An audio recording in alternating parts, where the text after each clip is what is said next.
l'idée de la présentation aujourd'hui est de présenter les écueils juridiques dans le cadre du transfert d'une entreprise, qu'on soit côté acheteur, côté vendeur, ou qu'on soit un service provider pour l'un ou l'autre.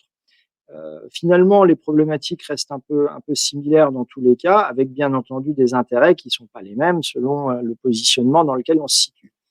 Je disais également que les expertises qui étaient réalisées sur le sujet montraient il y a une dizaine d'années qu'à peu près 60% des entreprises allaient être transmises dans les 10 ans qui suivaient. Aujourd'hui, on est au milieu du chemin et il y a une énorme ébullition en matière de transfert d'entreprise. Alors, il y a 10 ans, on pensait principalement aux transferts qui étaient liés au changement générationnel de la génération des baby-boomers. Aujourd'hui, on a le Covid qui vient en plus. Donc, de ces transferts qui étaient programmés, qui étaient, je dirais, naturels et qui pouvaient être préparés longtemps à l'avance, s'est ajouté de manière un volume considérable d'entreprises qui aujourd'hui doivent être transmises pour des raisons qui ne sont pas nécessairement souhaitées ou alors en fonction d'un timing qui n'est pas nécessairement anticipé, avec une urgence particulière qui peut être liée à des difficultés économiques, à l'arrêt pour certains domaines depuis de trop longs mois de l'activité, parfois même malheureusement suite à des décès de dirigeants, d'actionnaires, de leaders charismatiques ou non d'ailleurs de l'entreprise. Mais disons que ces transferts, bien évidemment, quand ils peuvent être anticipés, se font de manière plus simple, plus facile. Mais quand ils doivent être faits de manière rapide, eh bien, il faut quand même penser aux éléments principaux. Et c'est l'objet de cette présentation aujourd'hui. Donc, voici le sommaire qu'on va suivre. Tout d'abord, je vais présenter un petit peu les éléments qui servent de base à la valorisation d'une entreprise, les éléments comptables essentiellement, mais pas uniquement. Ensuite, les aspects due diligence, que vous soyez vendeur ou que vous soyez acheteur, vous allez devoir étudier l'entreprise que vous envisagez d'acheter ou de vendre. Et évidemment, la présentation qui va être faite dans le cadre de cette due diligence va varier selon le positionnement dans lequel vous êtes.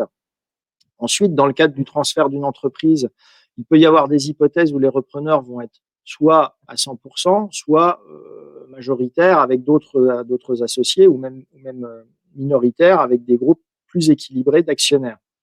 Dans ces hypothèses, il est important de réfléchir à la nécessité d'un pacte d'actionnaires qui va rédiger les relations entre les différents actionnaires et les relations de ces actionnaires avec la société pour qu'à l'avenir, on ne se retrouve pas dans des situations compliquées, inattendues, difficiles entre tous ces acteurs.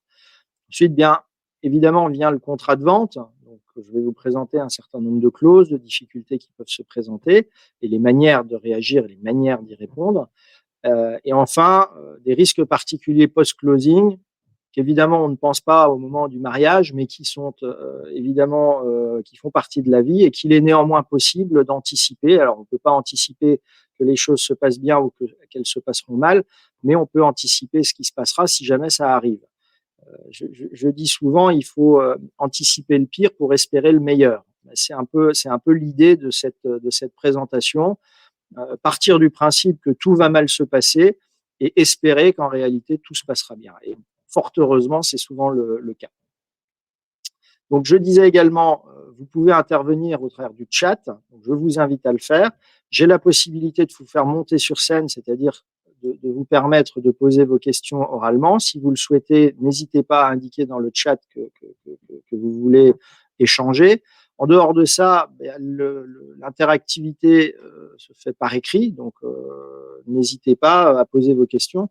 Je ne répondrai pas nécessairement pendant le fil de la présentation, mais à la fin de la présentation qui va durer environ 1 heure et quart, on aura une session de questions-réponses et vous pourrez à ce moment-là, moi je pourrai lire vos questions et vous pourrez évidemment répondre, réagir, poser d'autres questions là-dessus. Donc je vous invite à ne surtout pas hésiter à intervenir.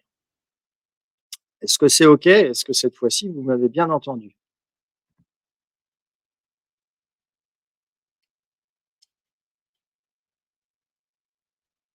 Donc n'hésitez pas à répondre dans le chat. OK.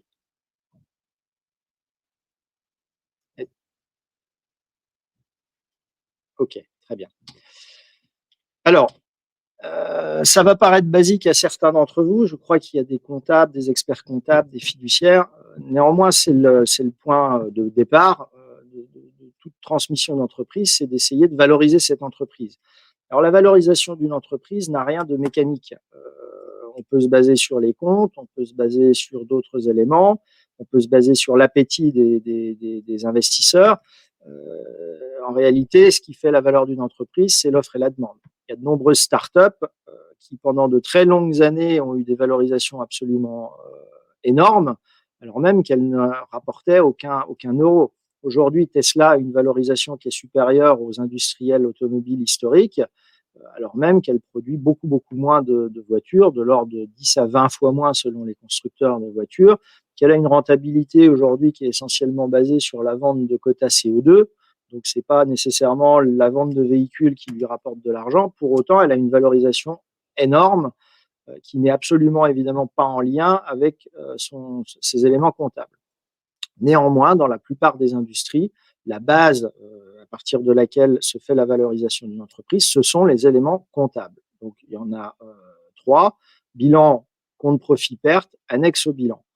Donc, je vais simplement en 2 mots vous expliquer à quoi servent ces 3 documents. Donc, le premier, qui est obligatoirement établi au moins une fois par an par les entreprises, est le bilan. C'est une photographie à un instant T, donc au 31 décembre de chaque année, pour les entreprises qui clôturent au 31 décembre. Elles ont la possibilité de clôturer à d'autres dates, mais beaucoup d'entre elles le font à cette date. À cet instant T, on vérifie le patrimoine de la société. Donc, ça lui donne une valeur bilantaire, disons. Dans ce bilan, le bilan est divisé en deux parties, l'actif et le passif. Donc, l'actif, c'est ce que la société possède, le passif, c'est ce qu'elle doit, avec des sous-catégories. À Luxembourg, il y a un plan comptable qui détermine l'ensemble des sous-catégories. Alors là, j'ai mis les 2 principales, mais il y a évidemment des sous-catégories nombreuses. Selon la taille de l'entreprise et si certains critères de taille sont remplis, l'entreprise va devoir établir un bilan de manière détaillée. Dans d'autres cas, elle peut établir un bilan de manière plus sommaire avec moins de sous-catégories. Donc l'idée, disons, principale des actifs immobilisés, les actifs circulants, donc les immobilisations, ça va être par exemple de l'immobilier, s'il y a des biens qui sont détenus par la société. L'actif circulant, ça va être par exemple le cash en banque. Côté passif, les capitaux propres, c'est ce qui a été apporté à la société par les actionnaires, donc c'est ce qu'on appelle le capital social, la prime d'émission. Il peut y avoir des comptes de réserve spéciales également. Et puis, les dettes. Donc, le passif, c'est ce que la société doit. Alors, tout ce qui est en haut du bilan au passif, ça n'est pas remboursable immédiatement. C'est par définition ce qui sera remboursé à la fin. En tout cas, l'obligation légale n'intervient qu'à la fin en cas de liquidation pour le capital social. Alors que les dettes, eh bien, c'est plus souvent du contractuel. Donc, ça peut être des dettes actionnaires, des dettes intragroupes, des dettes bancaires, etc., etc. Alors, dans un bilan, ce bilan doit être équilibré, donc vous devez avoir le même chiffre à l'actif et au passif. Ça, c'est une règle comptable. Donc, comme je viens de vous l'expliquer, le bilan, c'est ce que la société possède et le passif, c'est ce qu'elle doit. Alors, dans le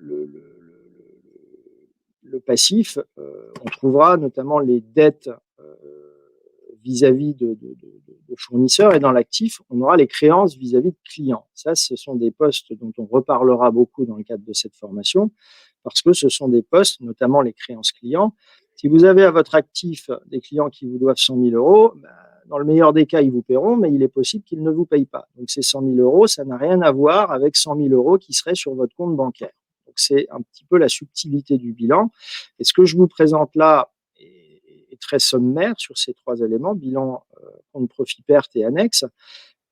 Lire en détail un bilan, enfin lire en détail des documents comptables et les comprendre de manière très fine, c'est un métier très très subtil, et avoir des experts comptables qui entourent le repreneur d'une entreprise ou le vendeur d'une entreprise est à mon sens quelque chose d'absolument indispensable, parce que la manière dont on présente le bilan, il y a une marge de manœuvre qui est relativement importante dans le respect de la loi, mais il y a une marge de manœuvre, il y a une marge d'interprétation sur un certain nombre de choses. Et évidemment, c'est là où la subtilité, la connaissance comptable des experts qui peuvent entourer le vendeur et l'acheteur est extrêmement importante. Le deuxième document, c'est le compte profit et perte. Donc ce compte, c'est un peu le film de ce qui se passe pendant une année dans une entreprise. Et comme c'est écrit sur le slide, ce compte profit-perte regroupe la totalité des revenus et charges engagés par une société pendant son exercice comptable. Donc, il se présente également comme le bilan sous forme d'un tableau synthétique. Et à la fin de ce PNL se trouve la case résultat de l'année. Et cette case résultat est reportée ensuite dans le bilan.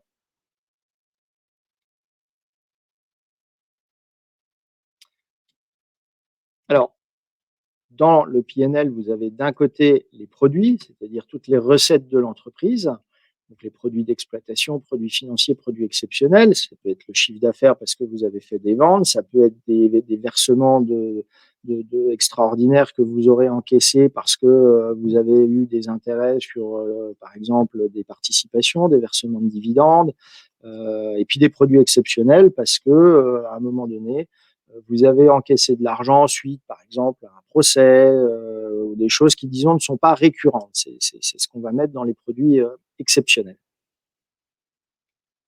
Et vous avez toujours dans le PNL le deuxième aspect que sont les charges. Les charges, ce sont les dépenses de l'entreprise. Charges d'exploitation, charges financières. Vos charges d'exploitation, ça va être vos salaires, ça va être vos loyers, ça va être ce que vous avez à verser à vos fournisseurs, etc., etc. Donc, bien évidemment, le PNL est un élément complémentaire du bilan parce qu'il permet de déterminer si sur une année, l'entreprise a été profitable. Alors, il y a des entreprises qui sont en perte pendant plusieurs années sans pour autant que leur business model ne soit impacté. Par exemple, une entreprise qui fait de la promotion immobilière, eh bien, va être en perte pendant 1, 2, 3 années, selon le type de promotion, mais la plupart du temps, c'est le cas, c'est-à-dire qu'il y a de grosses charges. Ces charges sont financées en général une partie par les actionnaires qui font la promotion et une autre partie par les banques. Et donc, ces charges viennent gréver le PNL qui est toujours négatif pendant plusieurs années. Et puis ensuite, les ventes commencent à se faire, que ce soit des ventes de type vente en l'état futur d'achèvement ou des ventes d'immeubles construits. Eh bien, au moment de la réalisation de ces ventes, à ce moment-là, l'entreprise commence à générer des profits et donc va rééquilibrer son bilan. C'est bien pourquoi il faut comprendre l'activité, l'industrie dans laquelle se situe une entreprise qui est à vendre pour être capable de déterminer si une situation bilantaire, une situation PNL est normale, est saine, ou alors au contraire montre qu'il y a une mauvaise gestion ou qu'il y a un problème particulier dans l'entreprise. Encore une fois, un bilan ne signifie rien en tant que tel. Il faut comprendre le business model de l'entreprise et comprendre pourquoi elle est arrivée à ce résultat. Et enfin, l'annexe qui est, à mon sens, trop souvent négligée par les opérateurs. L'annexe, c'est un document donc l'annexe au bilan, qui complète ces documents bilan et PNL et qui donne des explications complémentaires sur un certain nombre d'informations qu'on retrouve dans le bilan. Et donc, on va pouvoir, dans cette annexe, expliquer un certain nombre de choses, préciser un certain nombre de choses. On va pouvoir, par exemple, expliquer pourquoi telle ou telle participation qui valait dans l'année précédente 100, aujourd'hui a été dévalorisée à 50. On va pouvoir expliquer également pourquoi il y a eu des profits ou des pertes exceptionnelles. Et donc, on va apporter à l'entreprise, on va apporter au lecteur plutôt de ces éléments comptables des informations factuelles complémentaires qui lui permettent de comprendre les raisons, par exemple, d'une provision, etc. Dans cette annexe, on va donc pouvoir entrer un peu plus dans le détail sur l'activité de l'entreprise. On va aussi, dans l'annexe, les éléments, disons, classiques, effectivement, expliquer les principes comptables, les règles et méthodes d'évaluation, puisque le droit comptable impose de respecter un certain nombre de normes qui sont fixées par la loi, et on ne peut pas en changer comme on veut. Il y a des critères, parfois on peut en changer. Par exemple, la manière de comptabiliser les stocks va varier selon la méthodologie qu'on applique. Ça peut être, il y a 3 méthodologies principales. Il y a first in, first out, last in, first out, et puis il y a la méthode des coûts moyens pondérés. Bon, donc ce sont des méthodes de valorisation des stocks. Et si vous, à un moment donné, vous voulez changer cette méthode de valorisation des stocks, bah, vous allez devoir écrire pourquoi vous souhaitez le changer, et vous allez devoir l'inscrire dans l'annexe. Et c'est pour ça que c'est très important de la lire, parce que si vous regardez le même poste d'une année à l'autre, mais que des méthodes de valorisation ont évolué, eh bien, en réalité, vous ne comparez pas la même chose. Donc, vous devez être capable de comprendre qu'il y a eu ce changement pour avoir la possibilité d'en comprendre les conséquences. On va aussi mettre les engagements hors bilan dans l'annexe. Donc, les engagements hors bilan, ce sont par exemple les cautions. Qu'est-ce qu'un engagement hors bilan? C'est un engagement qui n'est pas quantifiable en tant que tel parce qu'il n'est pas encore certain. Donc, il est hypothétique. Quand une société se porte caution pour une de ses filiales, qu'en cas de défaut, elle remboursera par exemple une banque, eh bien, il n'y a pas de charge dans l'entreprise, donc ça ne va pas dans le PNL. Il n'y a ni dette ni créance née, donc ça ne va pas dans le bilan. Et pour autant, il y a un engagement contractuel qui potentiellement, s'il se réalise, pourrait coûter des millions d'euros à une entreprise. Eh bien, c'est dans l'annexe qu'on va inscrire l'existence de cette caution. Parce que si vous rachetez une entreprise qui se porte très bien et que vous allez racheter 500 000 euros, mais qu'en parallèle, il y a une caution de 10 millions d'euros qui existe au profit d'une banque et que cette caution est réalisée, bah, votre bilan et votre PNL, vous ne l'aurez pas vu, mais ça peut potentiellement détruire la rentabilité, voire même pousser l'entreprise au dépôt de bilan. Donc, c'est important d'avoir ce type d'informations, et ce type d'informations, vous les trouverez dans l'annexe uniquement.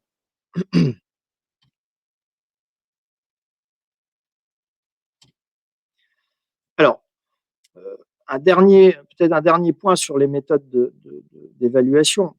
À partir du moment où vous avez ces éléments comptables, il y a différentes méthodes d'évaluation. Alors, ces méthodes vont varier selon le type d'industrie dans laquelle vous vous situez. Il y a des industries dans lesquelles ce qui coûte, ce qui vaut vraiment de l'argent, ça va être l'outil industriel. Ça va être les usines, ça va être le stock de biens. Et dans ce cas-là, on va favoriser une valorisation qui sera principalement basée sur le bilan. Donc, si vous êtes, par exemple, en train d'acheter une usine de fabrication de pneus, eh bien, l'outil, l'actif immobilisé de l'entreprise a une valeur extrêmement importante. Vous devez être capable de déterminer, parce que ce qui rapporte de l'argent, c'est l'outil industriel, donc ça va être basé sur l'outil industriel. Si on se place de l'autre côté du spectre, si vous avez une entreprise d'architecte, par exemple, ce qui vaut de l'argent chez l'architecte, ça va essentiellement être l'intelligence et le talent de l'architecte. Donc des sociétés de services. C'est un peu la même chose dans les cabinets d'avocats ou dans les cabinets de services de manière générale. Dans les agents immobiliers, c'est la même chose. Tout ce qui a forte intuitu personnel, donc ce qui repose beaucoup sur la qualité des individus qui sont dans l'entreprise, eh bien, à ce moment-là, vous aurez des petits bilans. Vous n'aurez pas beaucoup de choses immobilisées parce qu'il n'y a pas besoin de beaucoup de matériel pour être un avocat. Il n'y a pas besoin nécessairement de beaucoup de matériel pour être un agent immobilier. Peut-être un peu plus de matériel pour être un architecte. Il faudra peut-être des logiciels et des choses comme ça, mais disons que ça reste très, très mesuré. Donc, dans ce type d'entreprise, on va plutôt regarder le cash flow qui est généré par l'entreprise, donc l'EBITDA, le résultat avant impôt et provision. Et sur base de ce résultat avant impôt et provision, on va valoriser l'entreprise.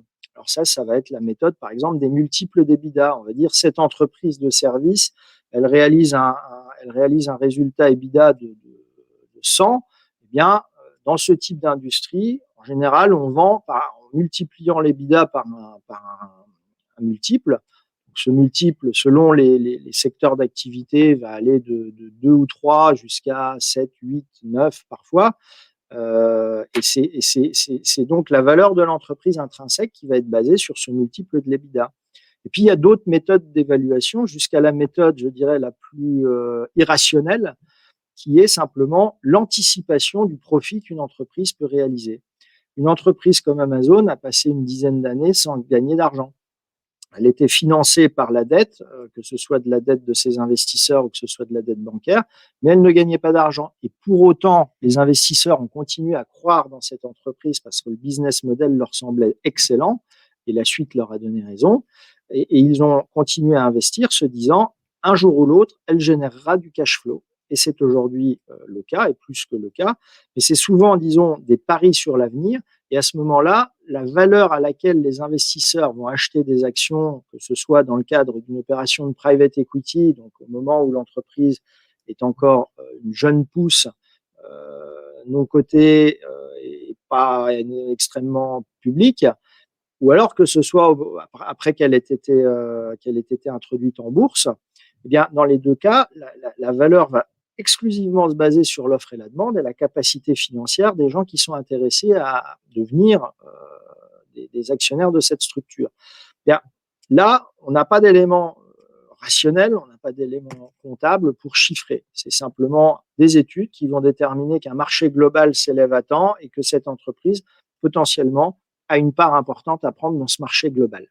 Donc, il y a toujours moyen d'avoir des études qui donnent des chiffres, mais disons que ça ne reposera pas sur des éléments intrinsèques de l'entreprise, ça découlera de l'appétit, de l'appétence des investisseurs dans ce type de structure.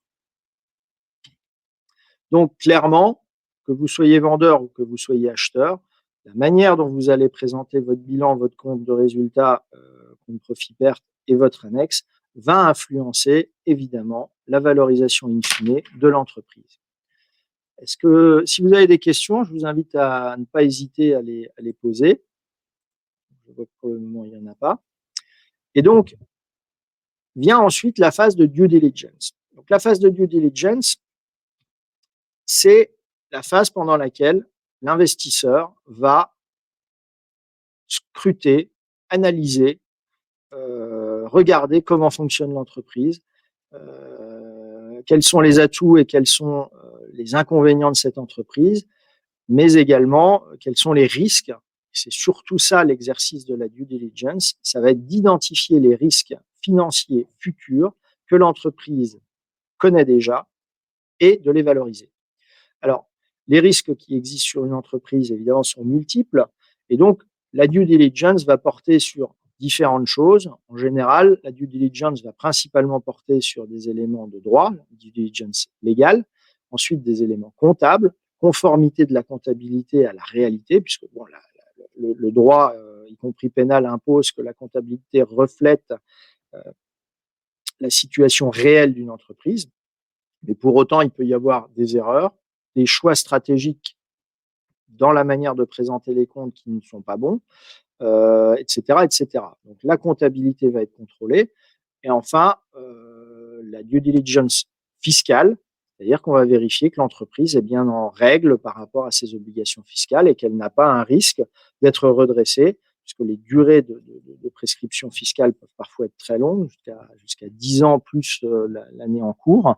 Et donc, le risque quand vous achetez une entreprise, c'est d'avoir un redressement fiscal quelques années après, qui potentiellement coûterait des sommes importantes à l'entreprise qu'elle n'a pas anticipées. Et donc, à ce moment-là, évidemment, l'acheteur pourrait avoir acheté l'entreprise trop cher, voire même pourrait avoir acheté une entreprise qu'il n'aurait pas achetée s'il avait eu connaissance de ses risques fiscaux.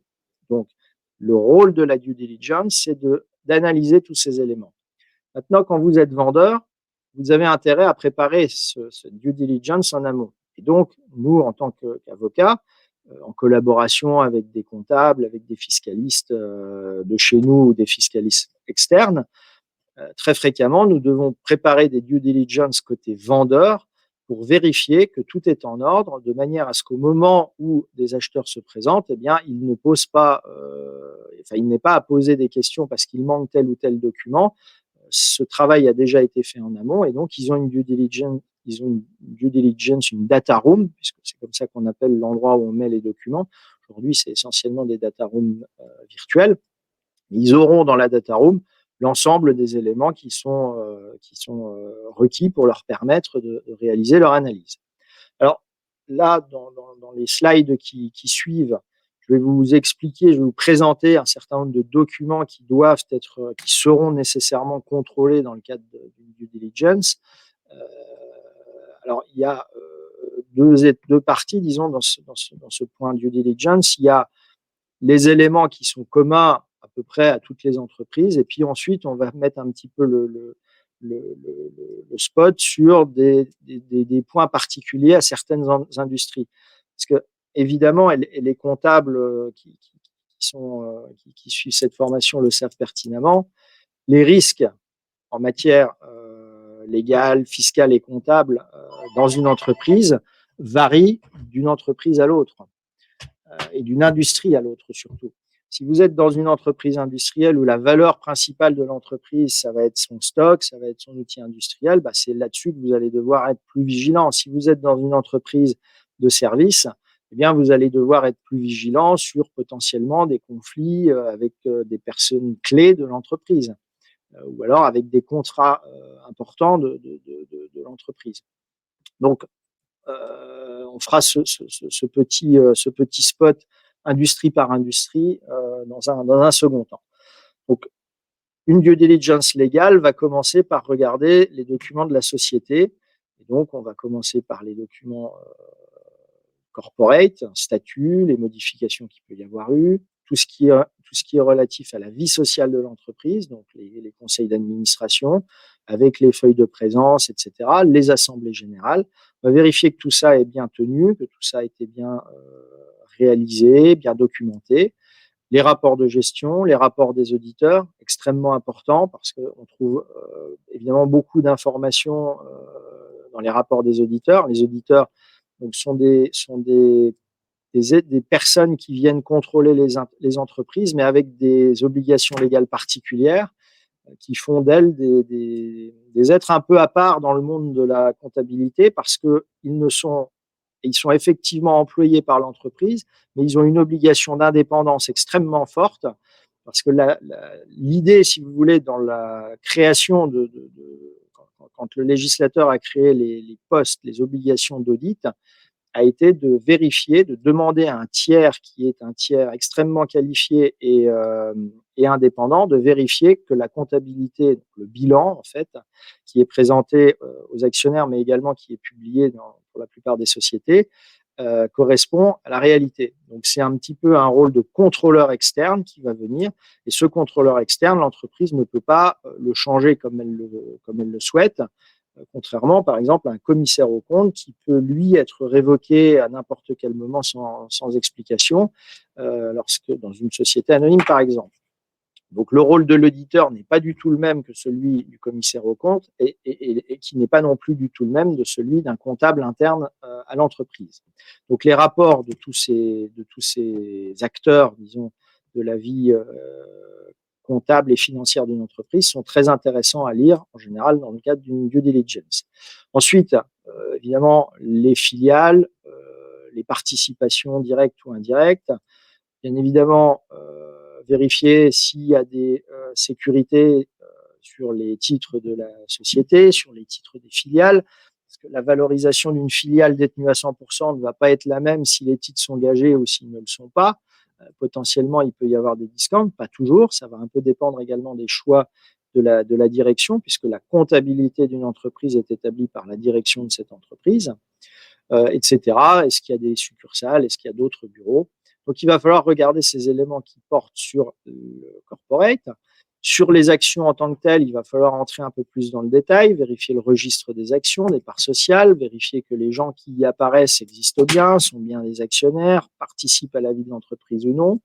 Essayez de comprendre tout ça. Si vous avez un actionnaire important qui n'apparaît jamais dans les assemblées générales, il faut essayer de comprendre pour quelles raisons. Par exemple, ce sont des éléments qui doivent attirer l'attention de celui qui va réaliser la due diligence et il posera la question.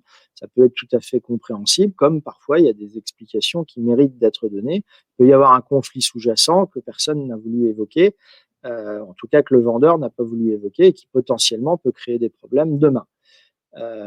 Les éventuels accords sur des transferts d'actions, est-ce que des actions ont fait l'objet d'une option d'achat, d'une option de vente, etc.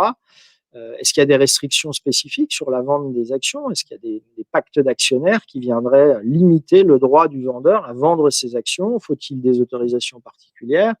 Faut-il, par exemple, passer par des contrôles antitrust au niveau national, au niveau européen parfois, ce qui va, dans ce cas, impliquer la mise en place de conditions suspensives jusqu'à l'obtention de l'autorisation de l'autorité antitrust.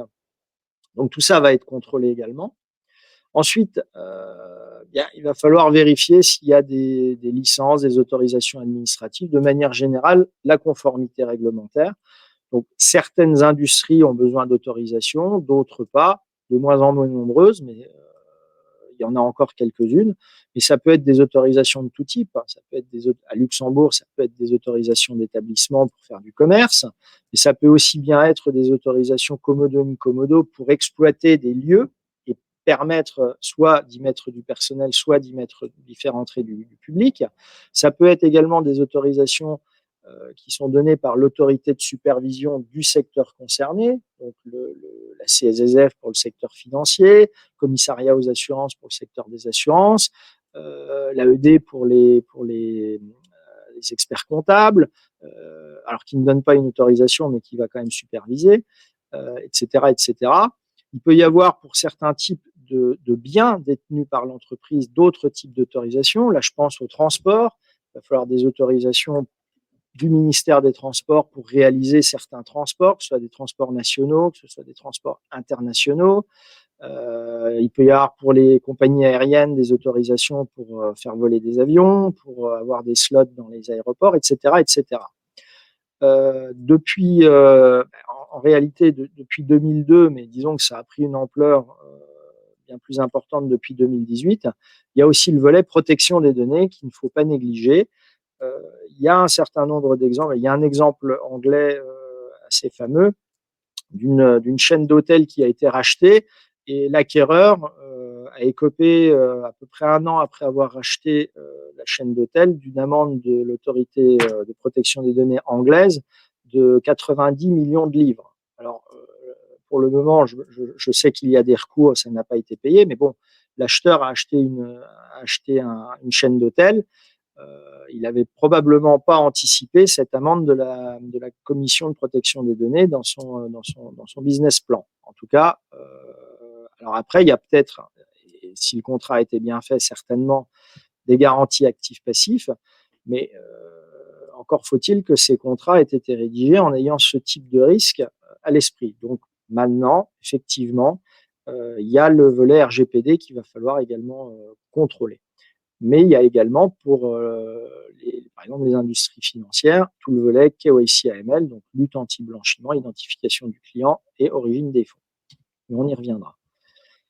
Ensuite, il y a le volet contractuel. Donc, il va falloir regarder les contrats avec les clients, avec les fournisseurs. Est-ce qu'il y a des garanties qui ont été données? Est-ce qu'il y a eu des prêts? Est-ce qu'il y a eu des contrats d'assurance? Les baux. Alors, si vous transférez des entreprises immobilières, par exemple, une entreprise qui détient un bien et que ce bien est loué, vous allez devoir vérifier la conformité des baux, la bonne exécution des baux, les modalités financières, les modalités de résiliation. Parce qu'évidemment, acheter un immeuble loué ou acheter un immeuble qui n'est pas loué, ça n'a pas le même prix. Acheter un immeuble dont les locataires, dont les baux plutôt arrivent à terme un an après, ça n'a pas non plus la même valeur que si ce sont des baux de 20 ans ou de 10 ans. Donc voilà, tous ces éléments doivent être contrôlés. Est-ce qu'il y a des clauses de résiliation anticipée? À quel moment? Sous quelles conditions? Donc voilà, il va falloir identifier les contrats dits principaux dans l'entreprise et il faudra vérifier chacun de ces contrats. Parce qu'il y a des contrats un peu systémiques dans certaines entreprises.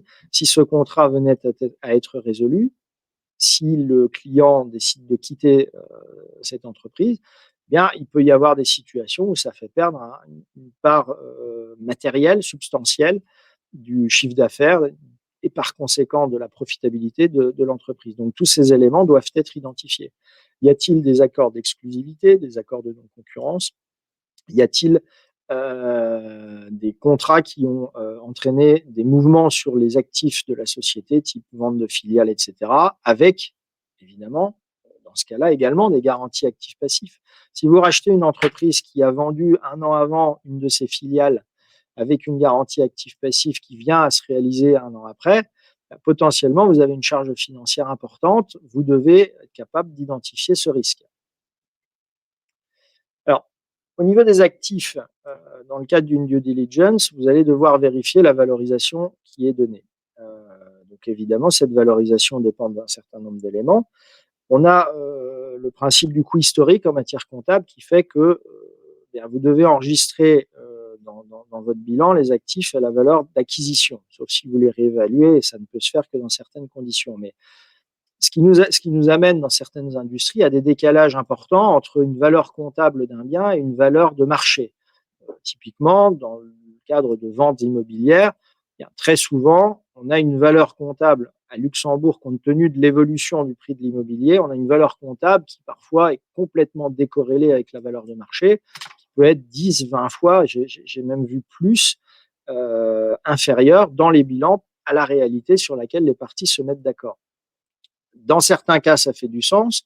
Dans d'autres, c'est plus embêtant. Si vous avez un stock qui est valorisé à 10 millions d'euros parce qu'on vous dit j'ai un stock par exemple de roues en parfait état et moi mon métier c'est de vendre des pneus et des roues, et que quand vous allez dans le bâtiment vous constatez que tout ça en fait c'est des vieux matériaux bons à mettre au rebut, vous avez dans votre bilan 10 millions d'euros qui en réalité ne correspondent à rien. Donc ça, c'est également un des postes qui doivent être contrôlés, mais pas uniquement dans le bilan. Il faudra que quelqu'un aille physiquement sur place pour vérifier que ces postes de stock existent. Et évidemment, il y a plein d'histoires qui sont racontées par les auditeurs quand il s'agissait de valoriser des stocks d'or ou des stocks de pierres précieuses. Comment un auditeur qui a une formation de comptabilité, de droit, de finance pourrait être capable d'expertiser un diamant ou d'expertiser une barre d'or? Parce qu'après, les fraudeurs ont une imagination sans borne et il y a plein d'histoires où les barres d'or étaient couvertes à l'extérieur d'or et remplies à l'intérieur d'un métal ou de plomb ou d'un autre métal qui avait la même densité que l'or. C'est-à-dire qu'un kilo d'or ou un kilo de ce métal qui valait pas le prix de l'or pèse la même chose. Donc, à moins de scier en deux le lingot d'or, vous ne pouviez pas savoir qu'à l'intérieur, il était truffé d'autre chose que d'or. Donc, il y a des contrôles qui peuvent être faits, mais des histoires de fraude sur les stocks, il y en a des tonnes. Donc, au moment d'une reprise d'entreprise, ce sont des éléments qu'il faut évidemment contrôler. Et selon le risque impliqué par la valorisation de cet élément d'actif ou même de passif dans le prix final, il faut être plus ou moins vigilant. Et il y a beaucoup de choses, si vous voulez, dans le cadre des due diligence qui naissent de l'expérience. C'est pour ça que les due diligence, il faut qu'elles soient réalisées à la fois par des équipes de jeunes, mais aussi par des équipes de gens expérimentés qui ont déjà vu un certain nombre de choses et qui sont capables de se méfier et de voir les trains arriver. Donc, pour les actifs immobiliers, on a dit il faudra vérifier les titres de propriété. On a souvent, dans le cadre de due diligence, été amené à constater que la propriété qu'on croyait acheter n'était pas exactement celle qu'on croyait acheter parce que il y a une partie qui était soumise à une servitude, il y a une partie qui était en réalité sujette à un conflit avec un voisin sur la propriété, qui avait des problématiques de mitoyenneté, de constructibilité, d'urbanisme, etc., etc. Donc les baux également ont une valeur dans un bilan, donc il va falloir vérifier leur solidité, comme je l'ai déjà dit. Est-ce que les biens sont hypothéqués? S'ils sont hypothéqués, il arrive régulièrement qu'on achète des biens immobiliers qui sont hypothéqués, c'est-à-dire qu'un tiers a un droit en cas de défaut de paiement sur la dette ou sur sa créance, il a un droit direct sur le bien. Eh bien, à ce moment-là, il faut vérifier si tout est en ordre, si on va pouvoir faire lever cette hypothèque. Parfois même, il y a des hypothèques qui sont encore en place, qui sont encore inscrites au registre, alors même qu'elles n'existent plus puisque la dette a déjà été remboursée, mais personne n'avait fait la formalité d'informer le bureau des hypothèques qu'elle pouvait être levée, etc., etc., etc. Donc, sur les actifs, il y a beaucoup de choses à contrôler. Il y a aussi la propriété intellectuelle. Alors, la propriété intellectuelle a plus ou moins de valeur, enfin plus ou moins d'importance, encore une fois, selon le type d'industrie dans laquelle vous vous situez.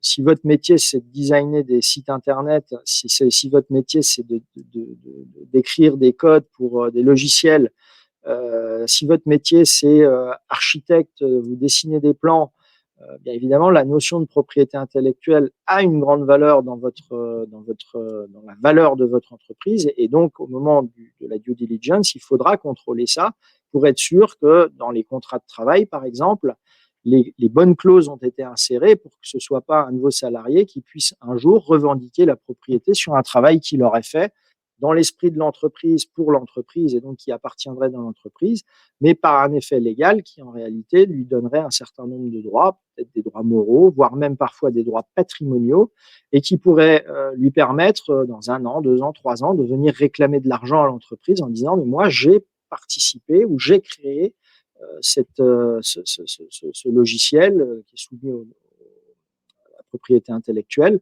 Donc, je veux une part de l'argent que génère ce logiciel. Donc, cette analyse doit être menée sur la détention de la propriété intellectuelle et ça doit aller jusqu'au contrôle des contrats de travail des salariés.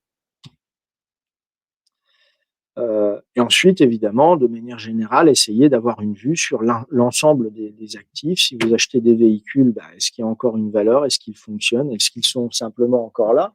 Il y a parfois des actifs qui sont inscrits dans les bilans des entreprises, non encore amortis, et qui en réalité ne sont plus là. Alors, on voit souvent le cas quand il y a des entreprises qui ont par exemple, des œuvres d'art. Chaque fois qu'une entreprise a une œuvre d'art, et ne pensez pas que c'est quelque chose de si exotique que ça.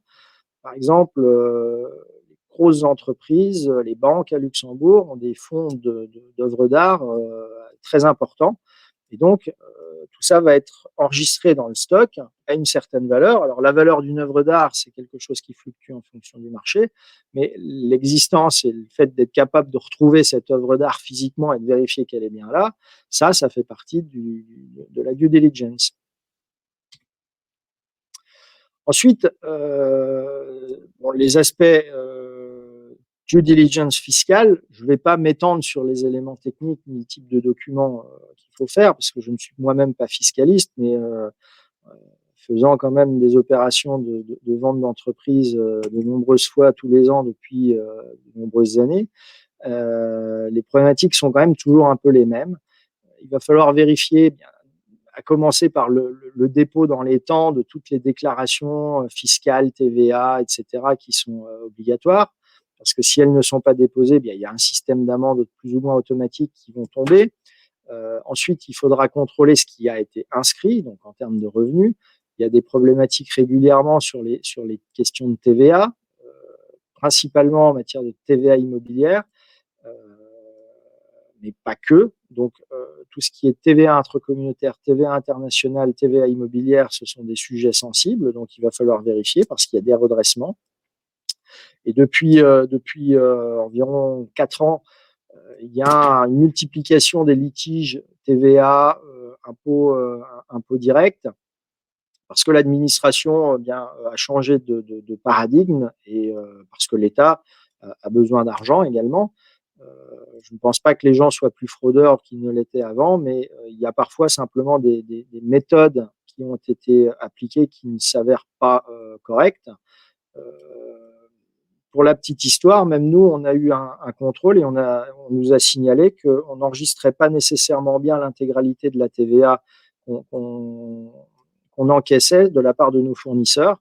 Et donc, il a fallu qu'il y ait une modification de nos pratiques. Alors, l'administration nous a expliqué que ça avait été toléré comme ça depuis toujours, mais que maintenant, leurs pratiques avaient changé. Donc, nous, on en a pris acte. C'est pas qu'on faisait les choses mal, mais c'est qu'on faisait les choses comme elles nous avaient demandé de le faire depuis longtemps. On a pris acte de ce changement, on a changé, on n'a pas du tout été sanctionné, ça s'est très bien passé, mais néanmoins, il y avait une évolution de la pratique. Donc, lorsqu'une entreprise est rachetée, il faut vérifier ces éléments parce que potentiellement, ça peut être explosif dans les années qui suivent le rachat. Et puis donc, il faut être capable également de contrôler s'il existe ou non des litiges par rapport, des litiges ou des contentieux, ou en tout cas même simplement des discussions qui auraient été posées par les administrations fiscales, pour savoir si quelque part il y a déjà dans le pipe, il y a déjà quelque chose qui est en cours et qui potentiellement pourrait amener à une charge fiscale sur l'entreprise. Alors quand on découvre quelque chose dans le cadre d'une due diligence, ça ne veut pas dire que c'est un deal breaker, mais ça veut dire qu'il faut en tenir compte, évaluer le risque et, le cas échéant, mettre une somme en face et voir si on fait une réduction du prix, ou alors si on fait une garantie différente, si on met de l'argent sous forme de dépôt qui pourrait être saisi si jamais le risque se réalisait. Enfin, il y a mille et mille manières de réagir face à un risque qui est identifié. Fort heureusement, la plupart du temps, ce ne sont pas des deal breakers. Ensuite, il va falloir faire une due deal sur le volet social, le volet droit social, le personnel, les impôts sur salaire, les contributions sociales. Donc, vérifier est-ce qu'il y a dans l'entreprise des litiges de droit du travail, est-ce qu'il y a dans l'entreprise des problématiques par rapport aux aspects sociaux et fiscaux des employés. Un autre élément important dans le cadre d'une due diligence, mais qui n'est pas ni fiscal, ni comptable, ni réellement légal, c'est identifier les personnes clés dans une entreprise. Si vous avez une entreprise dans laquelle vous savez que vous avez 4 personnes qui sont absolument indispensables au bon fonctionnement de l'entreprise, vous devrez l'identifier dans le cadre de votre due diligence. Ça dépasse évidemment le rôle classique, en tout cas d'un avocat, mais nous, c'est aussi notre manière de travailler. Si on voit quelque chose qui nous semble particulièrement utile à l'entreprise, bien, on va le dire au repreneur quand on travaille pour le repreneur, en lui disant sois attentif à ce point, à cette personne, parce que c'est cette personne qui détient le savoir-faire dans tel domaine, parce que c'est cette personne qui a l'historique de l'entreprise, etc., etc. Et dans ce cas-là, le repreneur va devoir réfléchir à, le cas échéant, s'il le souhaite, mettre en place un plan de rétention de ces personnes clés, de manière à s'assurer une bonne continuité de l'entreprise. Parce que si vous récupérez, et ça on le voit, on le voit malheureusement relativement régulièrement, un rachat d'entreprise qui se passe mal, c'est souvent parce que le personnel clé de l'entreprise rachetée quitte l'entreprise, et que ceux qui ont racheté n'ont pas nécessairement le savoir-faire, les ressources, le temps de gérer ça.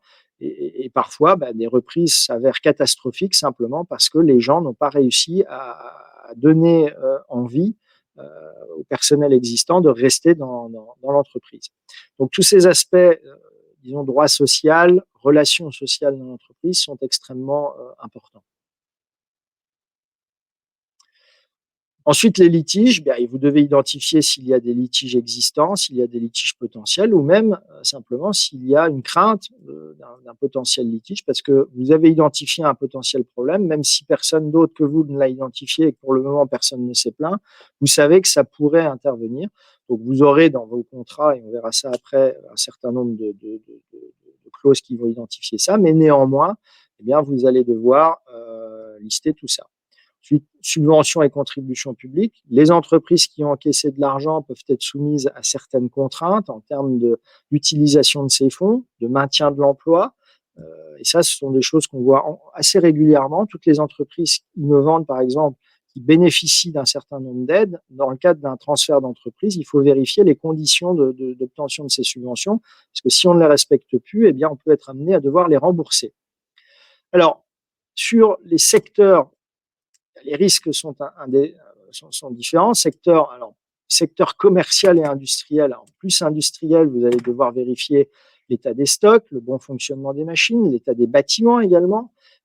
Pour les entreprises, par exemple, de type détention immobilière, pour le cadre d'une promotion, par exemple, vous allez devoir vérifier s'il y a de la pollution, amiante, sol. Donc, vous allez rajouter à la liste des due diligence que j'ai évoquées une due diligence technique des bâtiments, des sols, avec des experts particuliers qui vont venir faire ces analyses. Est-ce que tout fonctionne dans le bâtiment? Est-ce que les techniques du bâtiment, les ascenseurs, le chauffage, les aérations, le système de refroidissement, etc., etc., est-ce que tout ça fonctionne comme ça devrait? Parce que ça peut tout de suite entraîner des montants de réparation très importants. Et au moment du closing, vous devez vérifier le montant en banque, parce que j'ai déjà vu ça 2 fois dans ma carrière. La veille, il y avait de l'argent sur les comptes et le lendemain, c'était plus le même montant. Et on avait basé la vente sur les comptes de la veille. Donc, c'est quelque chose qui, évidemment, doit être contrôlé, si possible, avec un extrait de la banque du jour du closing. Bien évidemment, derrière, il peut y avoir des sanctions pénales pour ceux qui s'amusent à faire des mouvements alors qu'ils prétendent qu'il n'y en a pas eu. Mais pour autant, l'entreprise qui rachète, elle rachète sans les sous. Donc, au niveau des passifs, il faudra également contrôler les dettes intragroupes, les dettes actionnaires, les conditions de prêt. Ça aussi, ça va être contrôlé dans le cadre de la due diligence fiscale. Si les prêts ont été faits à des valeurs de marché, vous n'aurez pas de problème. Mais si c'est pas le cas, vous pouvez avoir des redressements fiscaux qui sont importants, avec des sanctions très très importantes. Donc, les modalités d'octroi de prêts pour recevoir ou pour prêter de l'argent sont très importantes. Y a-t-il eu des études de transfer pricing qui ont été réalisées pour soutenir l'application de telle ou telle méthode, de tel ou tel taux d'intérêt? Et bien évidemment, les encours clients. Une entreprise qui a de gros encours clients, enfin là, c'est plutôt les encours clients à l'actif. Donc, je pense que c'est plutôt le passif que je visais. Donc, il y a de grosses dettes fournisseurs. Ça peut être justifié. Maintenant, si ce sont des dettes fournisseurs vis-à-vis de sociétés du groupe, ça peut ne pas être justifié. Donc, il faut toujours être capable de bien comprendre pourquoi il y a des dettes fournisseurs et côté actif, quel est le niveau d'encours client. Est-ce que vous avez beaucoup d'encours client par rapport à un type d'industrie équivalent, etc., etc.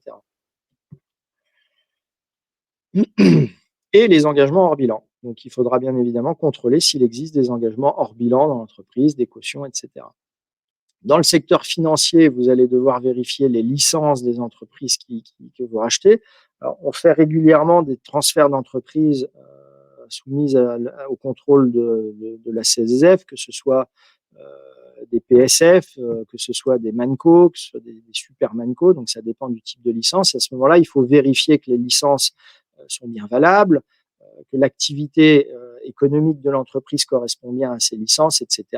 Et ensuite, il y a le respect des obligations réglementaires dans ce type d'industrie particulier du secteur financier, parce qu'ils ont une série d'obligations complémentaires que n'ont pas nécessairement les autres industries. Il y a la gouvernance, donc les board packs, la fréquence des conseils, les positions, les conducting officers, risk management, responsables les RR et RC pour ceux qui connaissent, etc., etc.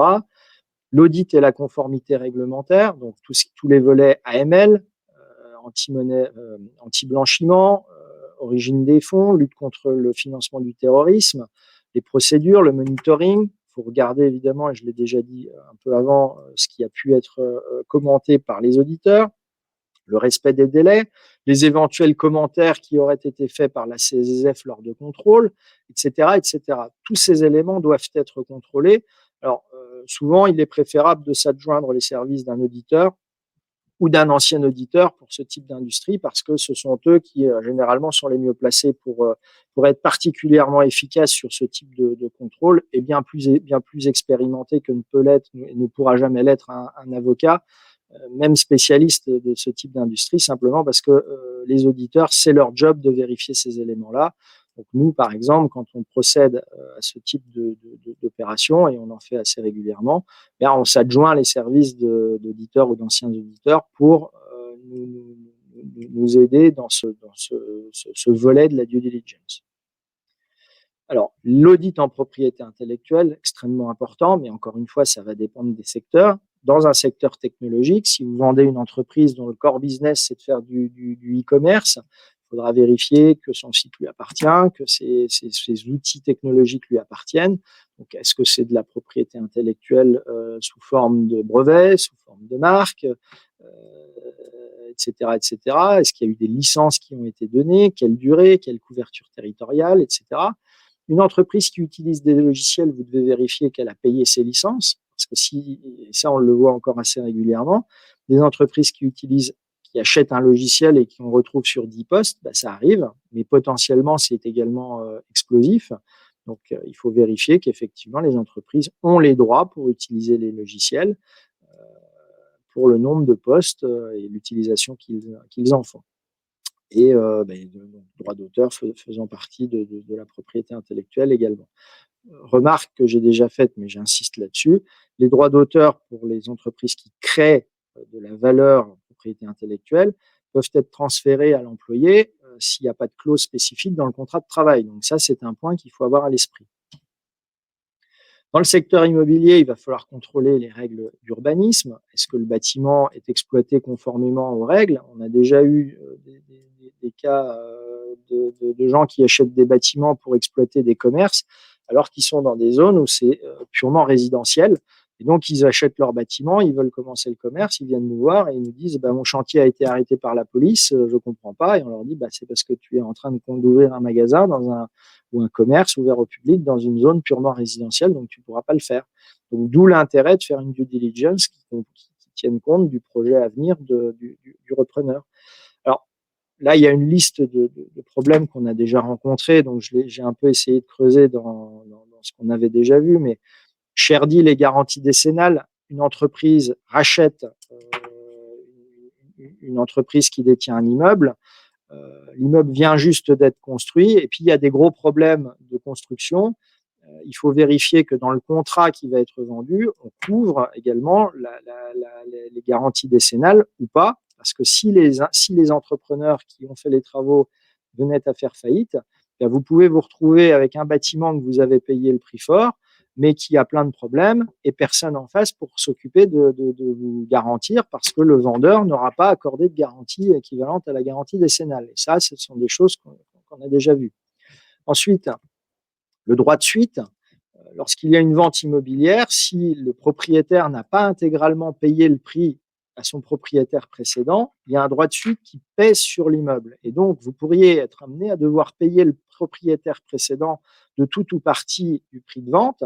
Et ça, ce sont des choses qui sont inscrites dans l'acte notarié de vente. Donc, il faut lire l'acte notarié par lequel le vendeur est devenu propriétaire pour vérifier que le prix a été intégralement payé. C'est assez rare que ça ne soit pas le cas, mais ça arrive quand même. Ensuite, les problématiques de classement des bâtiments, les secteurs protégés d'intérêt communal, les monuments nationaux, les monuments proposés au classement, les monuments inscrits à l'inventaire supplémentaire. Si vous achetez un tel bâtiment, soit vous le savez, soit vous savez qu'il y a une procédure de classement, mais si vous achetez un bâtiment le lundi et que le mercredi, il est classé aux monuments nationaux, en tout cas, il est proposé au classement monuments nationaux, vous n'aurez pas la possibilité nécessairement de faire ce que vous aviez envie de faire du bâtiment et donc votre projet économique peut se casser la figure.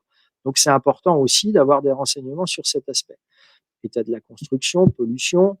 Alors, la TVA dans toutes les opérations immobilières est un sujet très, très important. Parce que quand vous construisez un bâtiment, vous allez dépenser de la TVA et vous ne pourrez la déduire en amont que si vous louez à quelqu'un qui lui-même est soumis à la TVA. Et donc, à ce moment-là, que se passe-t-il quand vous avez construit un bâtiment et que vous le vendez à quelqu'un qui, lui, va le louer? Eh bien, vous risquez de perdre la déductibilité en amont de la TVA si vous vendez sans TVA cette opération. Alors que par principe, par défaut, une opération de vente immobilière se fait sans TVA. Donc, il faudra réfléchir à la nécessité ou non d'opter pour la TVA pour la vente. Et enfin, un élément extrêmement classique quand on vend une entreprise, et j'ai déjà eu l'occasion d'en parler, le delta entre la valeur comptable d'un immeuble et la valeur réelle peut amener, si celui qui rachète l'entreprise qui détient un bien souhaite vendre le bien par la suite, à créer une plus-value très très importante qui, elle, sera taxable. Donc, très fréquemment, dans le cadre de vente sous forme d'asset deal, donc on rachète l'entreprise qui détient le bien et non pas le bien, eh bien, dans ce cas-là, on va se mettre d'accord entre le vendeur pour qu'il y ait une prise de participation du vendeur à cette plus-value latente, plus-value qui n'est pas encore née, mais dont on sait qu'elle est potentiellement, qu'elle naîtra si on vend le bien dans le futur. Donc, ce sont des éléments d'attention dans le cadre d'une due deal. Ensuite, le pacte d'actionnaires. Bon, si vous avez plusieurs actionnaires, vous avez toujours intérêt à fixer les règles du jeu entre vous. C'est extrêmement important. Vous devez anticiper les problèmes pour les éviter. C'est clair, net et limpide. Ceux qui ne le font pas, bien souvent, sont morts de l'étoile le jour où il y a un conflit ou même simplement un changement de propriété de l'actionnaire, un décès au sein de l'actionnaire, mais qu'à chaque fois, vous vous retrouvez avec quelqu'un d'autre en face de vous. Vous vous entendez très bien avec votre associé vend, votre associé meurt, votre associé devient fou, ce sont malheureusement des choses qui arrivent également, eh bien, à ce moment-là, qu'est-ce qui se passe? Le but de ce document est d'envisager ces hypothèses et d'être capable de trouver une solution pérenne pour l'entreprise qui ne place pas l'entreprise dans une situation de blocage telle qu'elles doivent être mises en liquidation par décision du juge. Parce que quand ça se passe mal dans une entreprise, le recours ultime, c'est la mise en liquidation par décision de justice. Ça arrive rarement, mais moi, dans ma carrière, j'ai déjà fait ça 3 fois pour mes ententes entre actionnaires. Donc, les premières clauses dans votre pacte d'actionnaires vont être relatives à la gouvernance. Qui nomme les dirigeants de l'entreprise? Est-ce qu'il y a des modalités particulières pour prendre les décisions? Est-ce qu'il y a des matières réservées pour lesquelles il faut l'unanimité des actionnaires, d'autres pour lesquelles on va simplement appliquer la loi habituelle, etc., etc. Les actionnaires sont libres de fixer ces règles. Ensuite, est-ce que les actionnaires veulent des engagements financiers particuliers? Des clauses relatives aux fonctions des actionnaires. Est-ce que l'actionnaire va devoir apporter un support dans un domaine technique quelconque qu'il connaît? Et à ce moment-là, ça pourra donner lieu à une contractualisation d'une prestation de service entre l'entité et un de ses actionnaires. Est-ce qu'il y a des obligations de financement par les actionnaires? Est-ce qu'il y a des clauses de stabilité de l'actionnariat? Ça, c'est quelque chose de fréquent également, où on va fixer des périodes d'incessibilité en disant on rachète l'entreprise ensemble et pendant au moins 2 ans, 3 ans, on s'impose de rester ensemble, donc on s'interdit de vendre à un tiers et après on pourra envisager de sortir du capital. Ensuite, il y a des clauses d'agrément. Si un des actionnaires veut sortir, eh bien, il ne pourra le faire que si le nouvel actionnaire, celui qui entre, est agréé par les autres. Alors, c'est prévu par la loi, par exemple, dans les SARL, c'est pas prévu dans les autres types de structures. Donc, enfin, dans certaines autres types de structures. Selon le type de société, il y a des sociétés plus ou moins fort intuitu personnées. Par exemple, une société coopérative, vous ne pouvez pas sortir. C'est racheté par l'entreprise, alors qu'une société anonyme, vous sortez librement, sauf s'il y a un tel pacte d'actionnaires qui fixe des règles différentes. Alors, des clauses d'information, des clauses de confidentialité dans le pacte, parfois des clauses de non-concurrence, parfois des clauses d'exclusivité. Donc, vous vous interdisez, en entrant dans le capital d'une structure, d'entrer dans le capital d'une structure concurrente. Pourquoi ce type de clause existe? Eh bien, parce que c'est très intéressant d'avoir des informations sur son principal concurrent. Et s'il suffit d'acheter une action et de participer au conseil aux assemblées générales, bien évidemment, tout le monde va prendre une action et puis essayer d'avoir les informations économiques sur une structure pour pouvoir les utiliser à son profit ultérieurement. Donc, il y a ce type de clauses qui peuvent également être insérées dans un pacte. Également des clauses de reporting. La loi fixe le reporting de la société vers ses actionnaires à 1 an, une fois par an, donc au moment de l'Assemblée générale ordinaire, l'approbation des comptes. Maintenant, on peut prévoir des règles beaucoup plus contraignantes. Dans certaines industries, cette obligation de reporting est d'ailleurs beaucoup plus intense. Dans le monde financier, il y a des obligations de reporting qui, en général, peuvent être trimestrielles vis-à-vis des actionnaires, vis-à-vis de la CSSF, etc. Donc, il y a des contraintes de reporting qui existent ou qui n'existent pas, mais qui peuvent être mises en place par ce pacte d'actionnaires.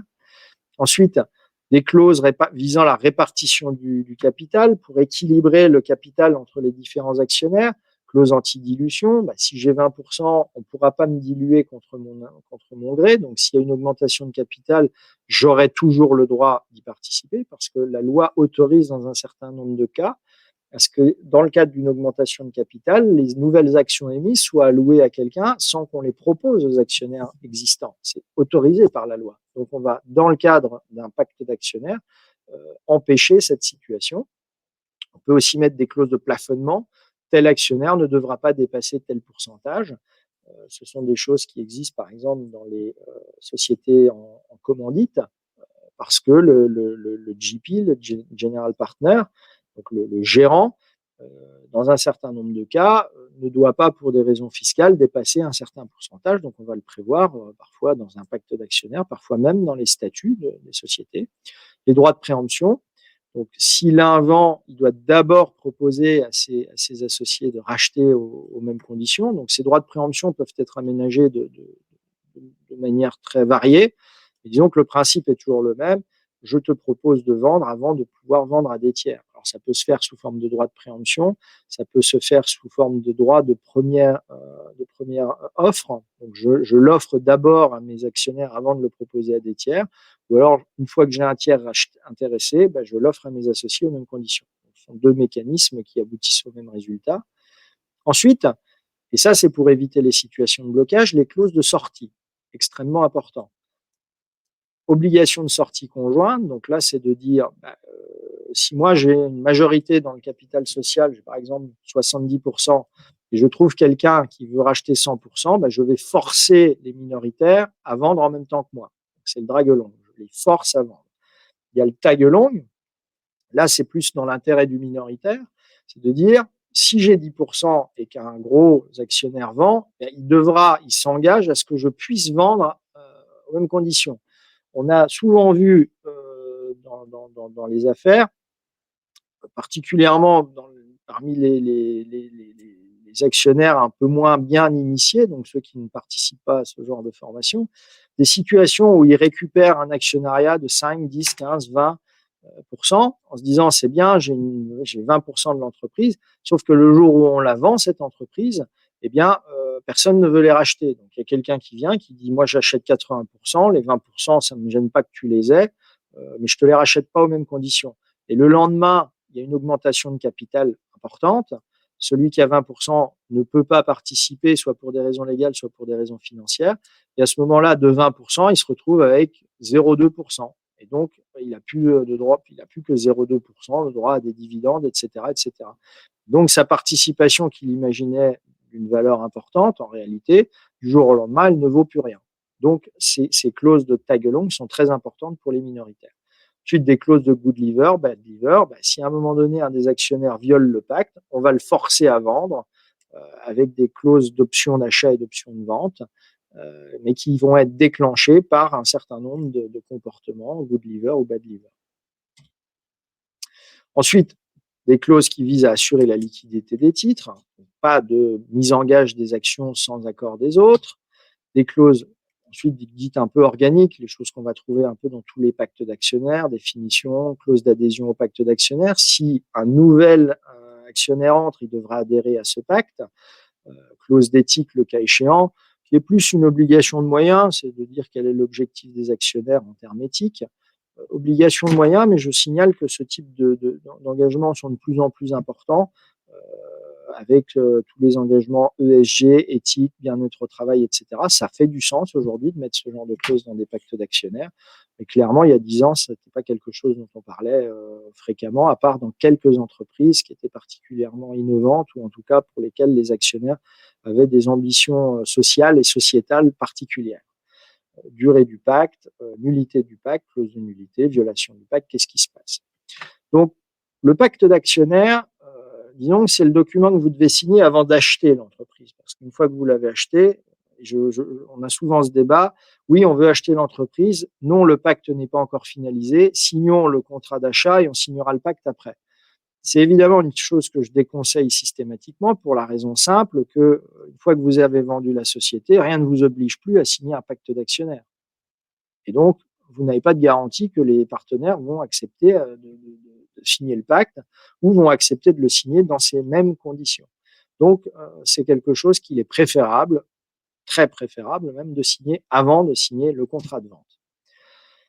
Alors, le contrat de vente, quand vous en arrivez là, ça signifie, 1, que vous avez identifié la cible, 2, que vous avez eu le temps de contrôler l'état de cette cible, vous avez fait votre due diligence, 3, vous avez identifié d'éventuels points qui nécessitent des ajustements financiers ou qui sont des risques particuliers qu'il va falloir couvrir. 4, vous avez réfléchi à la nécessité d'avoir un pacte et si oui, vous l'avez finalisé.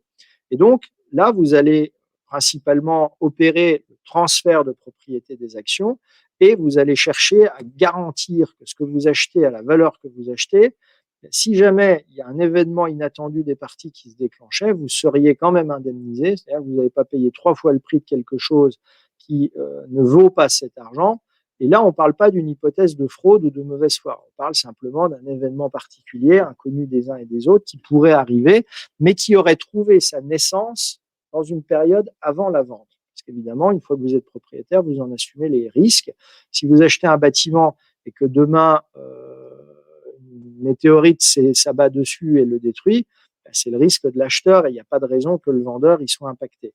Maintenant, si le bâtiment s'écroule demain parce qu'il y avait un vice profond dans le bâtiment hier, là, effectivement, ça veut dire que vous avez acheté quelque chose qui potentiellement ne valait pas ce qui valait, ce que vous avez payé. Et donc là, il faut que vous soyez couvert par le contrat. Donc ce contrat, vous aurez des déclarations et garanties. Donc le vendeur déclare et garantit que les faits suivants sont corrects, réels. Donc il y a toute une liste de choses, qu'il n'y a pas de conflit, que les documents comptables ont été établis en conformité avec la loi, etc., etc. Donc selon le type d'industrie, ces déclarations et garanties vont porter sur des aspects différents. Par exemple, les clauses de propriété intellectuelle quand vous achetez une société immobilière sont moins importantes que si vous achetez une société qui développe des logiciels, des choses comme ça. Ensuite, les clauses de garantie actif-passif, d'indemnisation et l'accompagnement post-closing, le cas échéant. Alors, déclaration et garantie, voilà, vous avez ici brossé grosso modo ce que vous allez devoir regarder et le cas échéant inscrire dans vos contrats de vente sur la propriété des actions, l'existence de la société, etc., que les comptes ont été établis en conformité avec la loi et toutes les obligations réglementaires, qu'il n'y a pas eu de changement. Alors, selon les techniques de vente, vous achetez un jour déterminé ou alors vous signez le document à un jour déterminé, mais la vente finale ne se fera. Donc, c'est la différence entre le signing et le closing. Vous allez acheter en réalité quelques mois après parce qu'il y a des conditions suspensives à remplir, par exemple, qui peuvent être diverses et variées. Mais par exemple, l'obtention d'une autorisation en matière antitrust par l'Union européenne. Donc ça, vous savez que ça va vous prendre entre 3 et 4, 5 mois. Donc, il faut être capable de gérer ce qui se passe dans l'entreprise pendant cette période.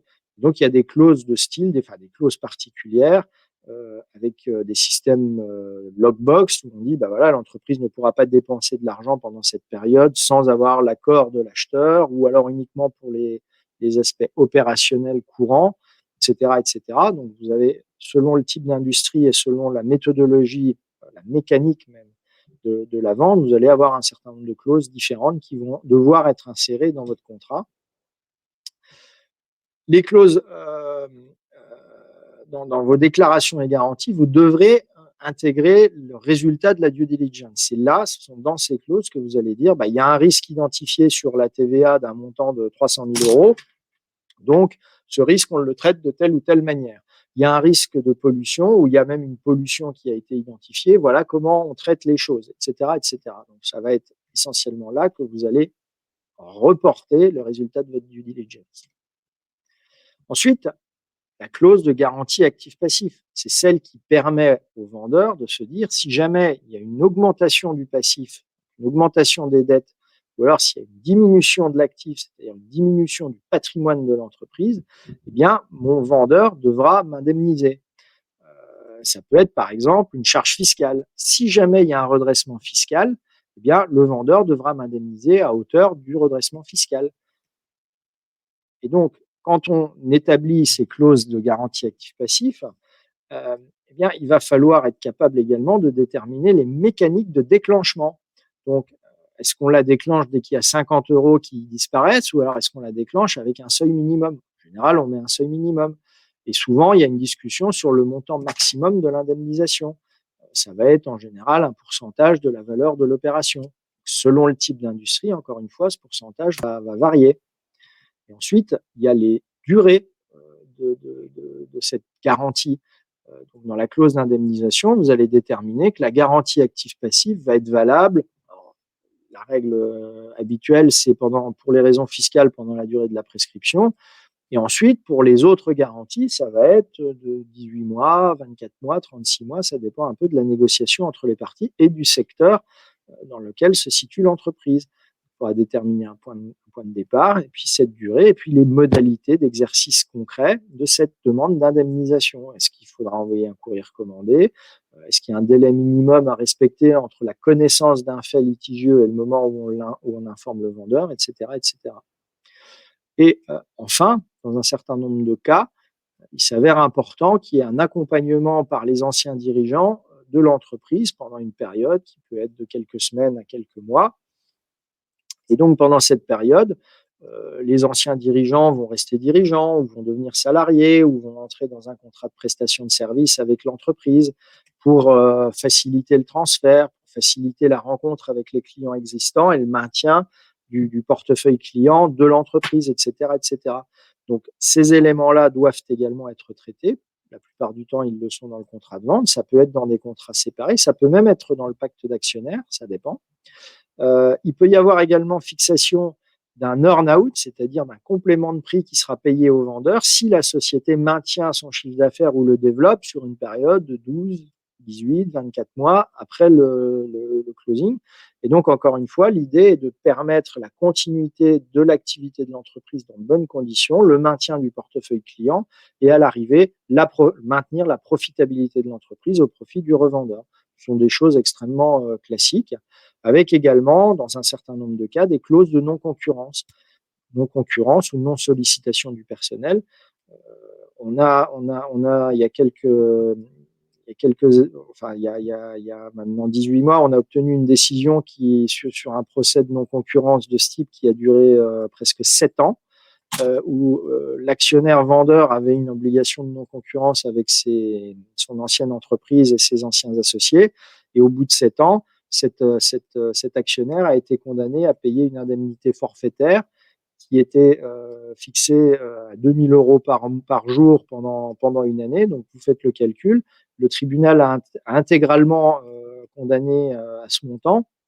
Et donc, il y avait un débat juridique important sur la validité d'une telle clause au regard notamment du droit du travail et des règles de concurrence. C'est pour ça que c'est une décision qui a été en première instance appel et cassation, et ça a été validé. Le contrat a été maintenu. Alors moi, j'en étais très content, mais c'est moi qui avais rédigé le contrat et c'est moi qui avais plaidé cette affaire. Donc évidemment, mon client était inquiet de la solidité de cette clause. Et donc, quand vous rédigez et que vous plaidez, c'est un peu vous qui êtes directement en ligne. Et donc, le résultat était très satisfaisant pour tout le monde. Mais au-delà de ça, ça a été une satisfaction, je dirais, d'ordre moral, parce qu'un engagement de non-concurrence, c'est quand même un engagement. Donc on peut tordre le bras au droit dans tous les sens. Quand un engagement est pris, il est quand même pris. Donc, ce sont des types de clauses qu'on va trouver la plupart du temps dans le contrat, mais ça peut encore une fois, basculer dans le pacte d'actionnaires. Enfin, les risques particuliers post-closing, qui ne sont pas à négliger, qu'on va essayer de couvrir dans le contrat de vente lui-même, mais qui peuvent se déclencher, je dirais, de manière non prévisible, ni pour le vendeur, ni pour l'acheteur. Les problématiques d'entente illégale, donc tout ce qui est droit civil, voire même parfois pénal. Vous achetez une entreprise, il s'avère que cette entreprise a participé à une entente illégale dans le passé, donc vous n'êtes pas au courant de ça, pour autant, c'est vous qui allez devoir payer pour les sanctions liées à ça, parce que ça porte sur l'entreprise, personne morale en tant que telle.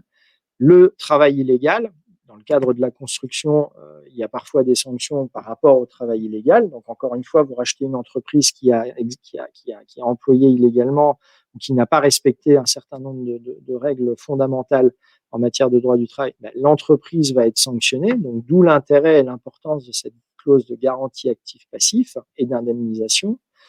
Les risques de sanctions administratives, civiles et pénales, et là, il y en a toute une série. Violation du RGPD, je vous ai cité l'exemple de cette chaîne d'hôtels qui a été rachetée et qui a été sanctionnée par la suite par l'autorité de protection des données anglaise. Des fautes éventuelles de l'équipe dirigeante sortante qui viendraient un jour à amener un tiers à attaquer l'entreprise. Les amendes dues à des faits antérieurs, par exemple en matière de lutte anti-blanchiment, de respect des règles dans le monde financier. Les notions de fraude continue. Donc, si vous achetez une entreprise qui réalise une fraude, mais vous n'en avez pas connaissance, le jour où vous reprenez la boutique, vous avez intérêt à vous en apercevoir rapidement parce que votre responsabilité de nouveau dirigeant sera impactée. J'ai déjà eu ça une fois dans ma carrière dans le cadre d'une activité industrielle agroalimentaire où la valorisation de l'entreprise était bonne, mais basée sur une fraude qui avait été mise en place par les dirigeants précédents. Donc, quand les dirigeants suivants ont racheté, évidemment, ça n'avait pas été détecté dans la due deal et ça n'avait pas été couvert par les contrats. Donc, il a fallu qu'ils arrêtent cette fraude et la profitabilité de l'entreprise, évidemment, a disparu. Mais pour autant, au bout d'un certain nombre d'années, c'est la fin heureuse de cette affaire. Ils ont réussi à redresser l'entreprise et ils en ont fait un très bel outil industriel.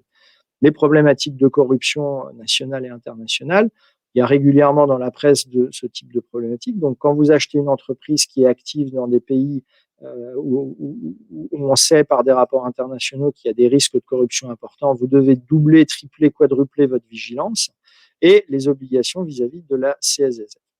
Donc voilà, cette présentation est un peu rapide, j'en ai parfaitement conscience. J'ai essayé de brosser rapidement le tableau des éléments principaux auxquels vous devez être attentif tant en tant que vendeur qu'en tant qu'acheteur lors d'une transmission d'entreprise. Il y a beaucoup d'entreprises qui sont sur le marché ou qui vont l'être. Il y a beaucoup de gens qui cherchent également à acquérir des entreprises. Donc, vous allez potentiellement tous avoir dans les prochaines semaines, prochains mois, ce type d'opération à faire. Bien, vous pourrez utiliser ce support pour vous donner un petit peu de la guidance, voir les points auxquels vous devez être attentif. Il y a deux choses à retenir, disons, et je terminerai là-dessus. Premièrement, c'est la séquence dans laquelle vous allez réaliser les actions à mener, donc identifier une cible, faire une due diligence, réfléchir à un pacte, rédiger un contrat. Ça, c'est la séquence. Le deuxième point, c'est l'importance d'être attentif au secteur dans lequel dans lequel l'opération se situe, parce que chaque secteur a ses risques propres et seule l'expérience vous permettra, et l'accompagnement par des gens expérimentés vous permettra d'identifier tel ou tel risque. C'est trop facile d'emmener quelqu'un de pas expérimenté, de lui donner un certain nombre de problèmes qu'il va identifier facilement, et derrière de l'empêcher de voir les choses vraiment fondamentales qui sont potentiellement explosives pour l'entreprise. Je l'ai vu très souvent dans ma carrière, et j'en ai moi-même en tant que jeune avocat été victime dans le passé. Sans expérience, il y a plein de choses qu'on ne voit pas. Donc, faites-vous accompagner par des gens d'expérience dans le secteur industriel particulier. Ça, c'est extrêmement important pour voir les trains arriver parce que finalement, on s'aperçoit que les arnaques, les erreurs, soit les fraudes, soit les erreurs de bonne foi, eh bien, dans un secteur industriel, c'est souvent sur les mêmes problématiques qu'elles se posent. Donc, si vous avez une expérience dans ce secteur, il y a quand même une probabilité beaucoup plus importante que le problème, vous l'ayez déjà croisé ou vous en ayez déjà entendu parler, de manière à ce qu'au moment de la due diligence, vous puissiez faire un focus particulier dans ce secteur d'industrie.